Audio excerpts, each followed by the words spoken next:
Tanggapan kedua saya, Uncle Mandil, mengenai Matius pasal 10 ayat yang ke-34. Ini tanggapan saya yang kedua, ya. Kalau yang pertama sudah saya jelaskan bahwa kenapa orang-orang berasumsi liar, berpendapat liar. Orang-orang yang nggak percaya Yesus Kristus, mereka ada yang berpikir secara liar, menuduh bahwa Yesus itu anarkis, gitu ya, anarkis. Oleh karena Matius pasal 10 ayat yang ke-34. Karena ada kata pedang. Jadi sudah saya jelaskan di video saya pertama, yaitu ada 3 hal. Ya. Yang pertama itu adalah mereka gagal memahami konteksnya. Yang kedua, mereka tidak memahami budaya dari Alkitab itu, audiens ataupun yang memberikan pesan, bahasa dari audiensnya. Yang ketiga, mereka gagal memahami mengenai metaforis atau simbol yang digunakan atau gaya bahasa yang digunakan di dalam ungkapan perkataan Yesus dalam Matius pasal 10 ayat 34. Dan hari ini ya, saya akan menjelaskan tentang apa yang tertulis di dalam Matius pasal 10 ayat 34. Ya, saya akan bacakan. Matius pasal 10 ayat 34. Jangan kamu menyangka bahwa aku datang untuk membawa damai di atas bumi. Aku datang bukan untuk membawa damai, melainkan pedang. Nah, sebelum saya menjelaskan, saya mau bertanya kepada saudara. Apakah saudara pernah temukan di dalam Alkitab Yesus kehadirannya pada waktu di bumi ini? Pernah enggak dia membawa pedang secara fisik di dalam perjalanan hidupnya? Pernah enggak? Enggak pernah bukan? Enggak pernah. Enggak pernah dia kemana-mana membawa pedang. Enggak pernah. Menghadap siapapun dia membawa pedang. Enggak pernah. Dia enggak pernah membawa pedang kemana-mana. Dia enggak pernah.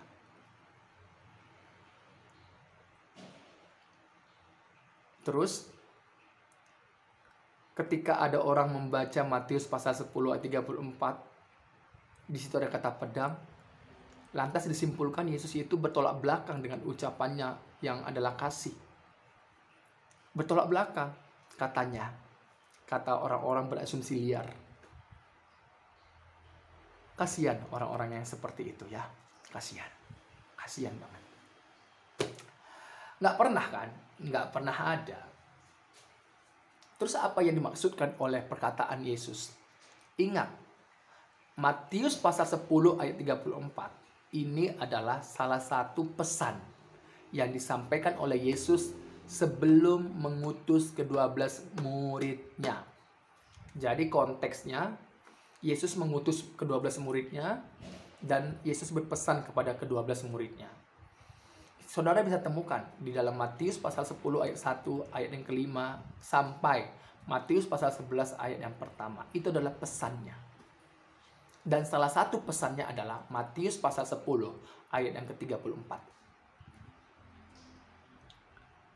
Kita tadi sudah membaca Matius pasal 10 ayat 34. Jangan kamu menyangka bahwa aku datang untuk membawa damai di atas bumi. Aku datang gak membawa damai, melainkan pedang. Nah, sekarang kita akan kupas tentang Matius pasal 10 ayat 34 ini. Yang pertama yang kita akan kupas adalah di situ ada kata kamu. Kamu yang dimaksudkan di sini siapa? Siapa yang dimaksudkan kata kamu dalam Matius pasal 10 ayat 34? Murid-murid. Jawabannya adalah murid-murid. Karena Yesus berpesan kepada murid-muridnya dalam Matius pasal 10 ayat 2 sampai 4. Ya, dan ayat yang kelima. Murid-murid, ke-12 muridnya. Yang kedua, di situ Yesus berkata, jangan kamu menyangka. Berarti sini ada kata larangan, jangan, perintah. Jangan. Apanya yang jangan? Di situ ada kata menyangka. Kata menyangka dalam teks asli Yunaninya itu dituliskan dengan kata nomisete. Nomisete ini akar katanya dari nomizo. Artinya apa? Berpikir, berpendapat, asumsi. Sedangkan kata nomizo itu berasal dari kata nomos, yang artinya hukum atau kebiasaan-kebiasaan. Jadi arti dari nomisete yang berasal dari kata nomizo dan nomos berarti asumsi, berpikir, atau berpendapat dari kebiasaan-kebiasaan atau tradisi-tradisi. Dan inilah yang ditegaskan, yang dipesankan oleh Yesus. Jangan kamu sebagai murid-muridku, jangan kamu berasumsi, berpikir, berpendapat berdasarkan kebiasaan-kebiasaan. Itu yang dimaksudkan. Jangan kamu menyangka, artinya jangan kamu berasumsi, jangan kamu berpikir, jangan kamu berpendapat, jangan kamu memberi penilaian berdasarkan kebiasaan-kebiasaan atau tradisi-tradisi yang tidak adalah kebenaran. Kebenaran itu apa toh? Kebenaran itu adalah Yohanes pasal 17. Firman-Mu adalah kebenaran. Tanakh Ibrani yang telah ditulis dalam bahasa Septuaginta Yunani Koine itu telah ditulis pada tahun 300 sebelum Masehi oleh 70 orang Yahudi ya pada waktu itu. Dan ini juga lah yang digunakan, banyak sekali yang digunakan oleh para murid, dan juga Yesus mengutip dari Tanakh Ibrani yang telah ditulis dalam bahasa Yunani Koine, Septuaginta, yang telah ditulis sekitar tahun abad 3 atau tahun 300 sebelum Masehi. Jadi sebelum Kristus hadir melalui Maria. Ini yang dipakai. Dan kalau kita lihat apa yang dikatakan oleh Yesus, jangan kamu menyangka, jangan kamu berpikir, jangan kamu berasumsi berdasarkan kebiasaan-kebiasaan. Mengenai apa toh kebiasaan-kebiasaan itu? Mengenai bahwa aku datang ke dalam dunia, bahwa aku datang untuk membawa damai di atas bumi. Jadi kedatangan Kristus yang pertama, seperti yang dikatakan oleh Yesus, kedatangannya yang pertama itu untuk menyelamatkan umatnya dari dosa mereka. Matius pasal 1 ayat 21, Lukas pasal 1 ayat 31. Untuk menyelamatkan umatnya dari dosa mereka. Umatnya ini siapa? Orang-orang Yahudi dan juga orang-orang percaya. Jadi orang-orang percaya termasuk orang-orang Yahudi maupun orang-orang non-Yahudi yang percaya terhadap Mesias yang telah dijanjikan dalam Kejadian pasal 3:15 dan juga yang dituliskan oleh para nabi di dalam Kejadian hingga Maleaki. Jadi para nabi menuliskan nubuatan yang mengacu kepada Mesias itu Yesus Kristus. Bahwa kehadirannya yang menyelamatkan umatnya dari dosa mereka. Artinya orang yang percaya menerima kabar baik itu, Yesus Kristus yang telah dituliskan oleh para nabi dalam Kejadian sampai dengan Maleaki, yang percaya, yang memandang, yang datang kepada Dia, itulah yang selamat, memiliki hidup yang tidak akan binasa selama-lamanya. Ini yang dimaksudkan, saudara. Tetapi kehadiran setelah Yesus hadir dalam perjalanan Yesus, orang-orang Yahudi yang hadir pada masa Yesus Kristus, mereka gagal memahami kebiasaan-kebiasaan berpikir mereka berdasarkan kebiasaan-kebiasaan yang ada.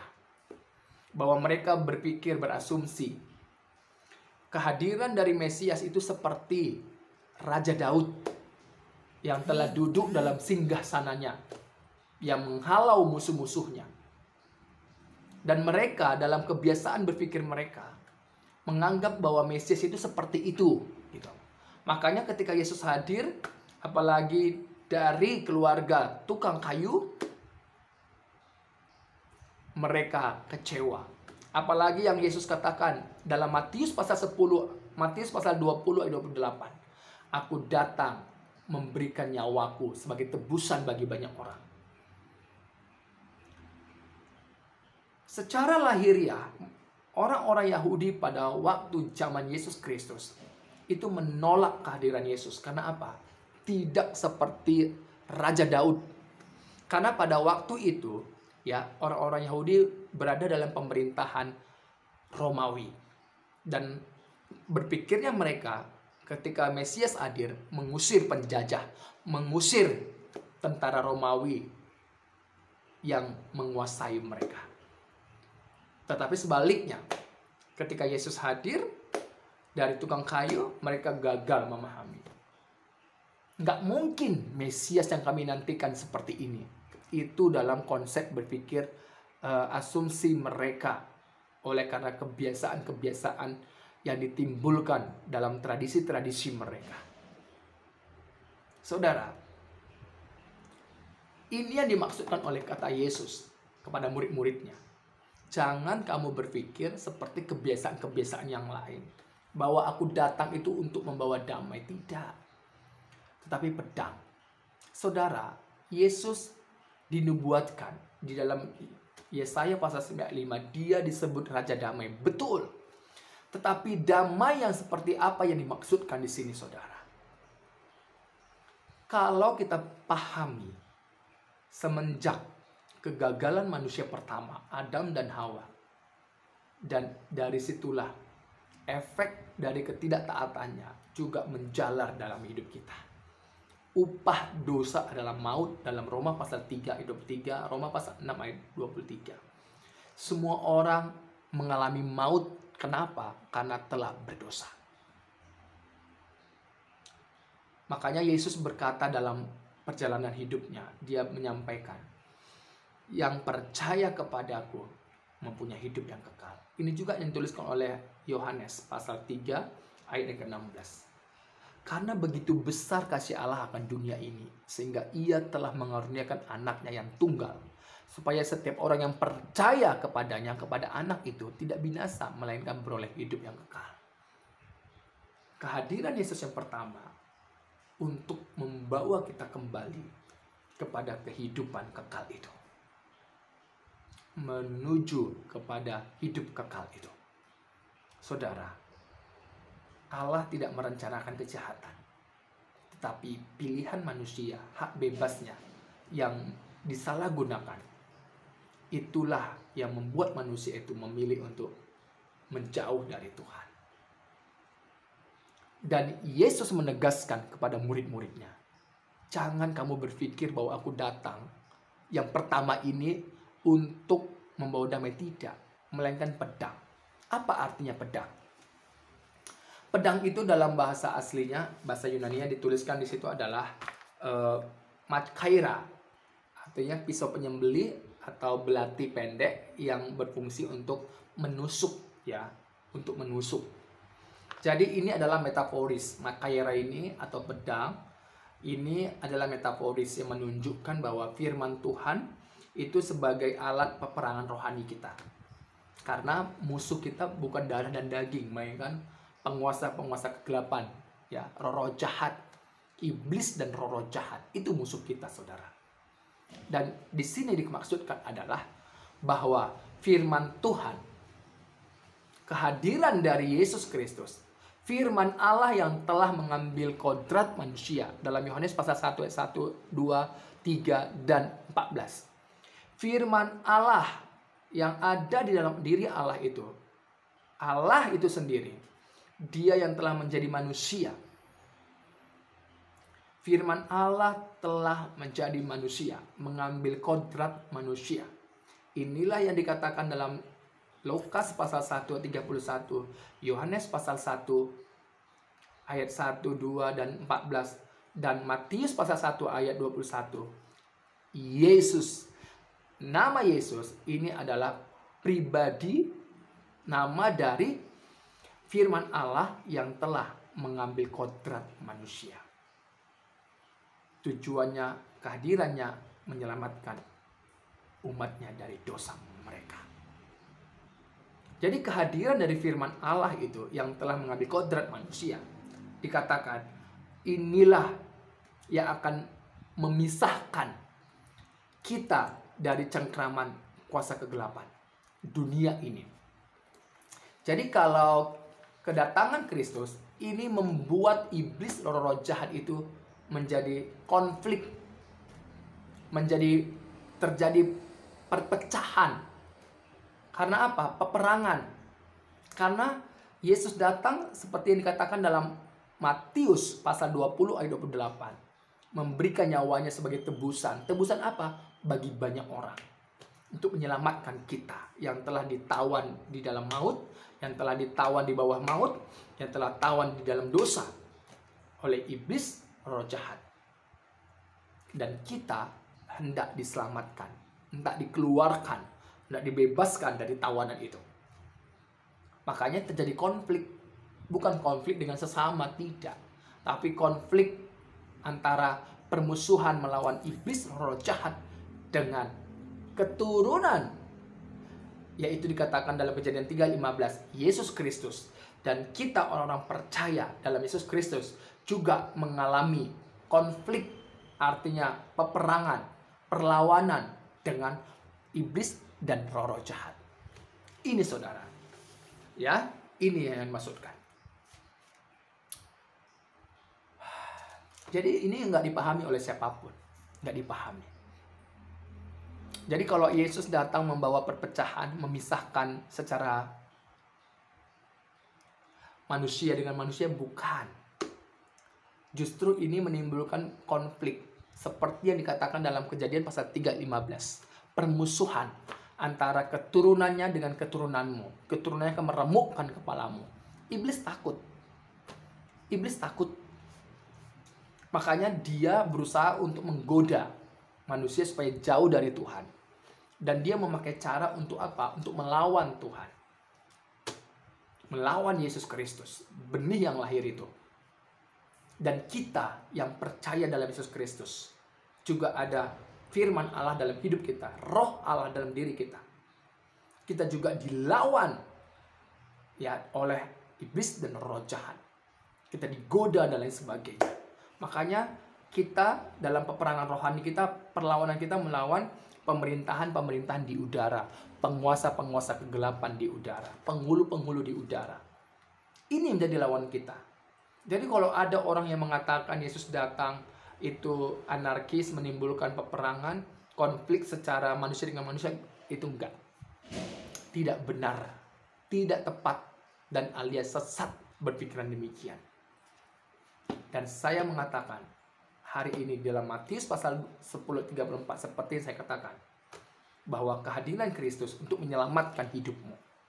Kehadiran Yesus untuk menyelamatkan hidupmu. Kalau engkau diselamatkan, berarti yang gak suka itu adalah iblis, roh jahat. Karena tawanannya keluar, pindah tempat. Yang tadinya dalam kematian, dosa, menuju kepada kehidupan. Oleh karena Yesus Kristus. Dan ini yang gak disukai oleh iblis. Dia berusaha menciptakan konflik. Makanya musuh kita bukan darah dan daging, melainkan penguasa-penguasa di udara. Dan saya berharap saudara yang salah memahami tentang Matius pasal 10:34 bertobat. Ya, bertobat. Kalau tidak, kamu sendiri yang memilih untuk binasa, bukan Yesus. Karena Yesus datangnya yang pertama sudah terjadi untuk memberikan nyawanya sebagai tebusan bagi banyak orang. Tapi kalau engkau nggak percaya, ya sudah, itu pilihan. Ya.